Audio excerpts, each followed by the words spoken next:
తెలంగాణ రాష్ట్ర ముఖ్యమంత్రి రేవంత్ రెడ్డి ప్రభుత్వం ప్రవేశపెట్టిన 6 గ్యారెంటీ పథకాల భాగంగా ప్రజాపాలన దరఖాస్తులను తీసుకోవడం జరిగిందని, అలాగే ఈ ప్రజాపాలన కార్యక్రమాన్ని నిరంతరం చర్యగా చేయాలని ముఖ్యమంత్రి రేవంత్ రెడ్డి ఆదేశించారు.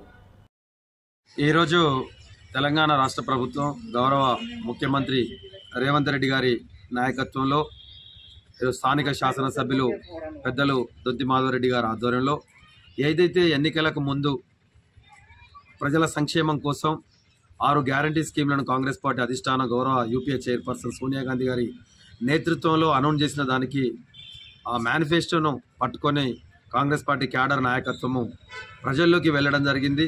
ప్రజల్లోకి వెళ్ళిన క్రమంలో పబ్లిక్ కూడా వాటిని స్వీకరించి స్వాగతించి విశ్వసించి ఓట్లేసి గెలిపించడం, కాంగ్రెస్ ప్రభుత్వం ప్రజాప్రభుత్వం ఏర్పడడం జరిగింది.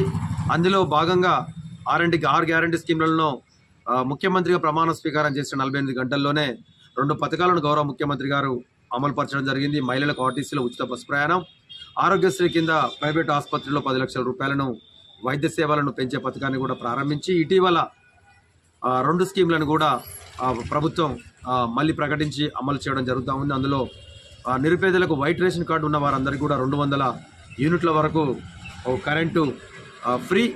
అదేవిధంగా గ్యాస్ పథకానికి కూడా 500 రూపాయలకే గ్యాస్ మొద్దు ఇచ్చే పథకాన్ని కూడా ప్రారంభించడం జరిగింది. ఈ మిగతా పథకాలను కూడా ఏదైతే 11వ తారీఖు నుండి ఇందిరమ్మ భరోసా కింద ఇందిరమ్మ గృహాల పథకాన్ని కూడా ప్రారంభం చేయబోతున్నట్టుగా ప్రభుత్వం ద్వారా వర్గాల ద్వారా తెలియపరచడం జరిగింది. అయితే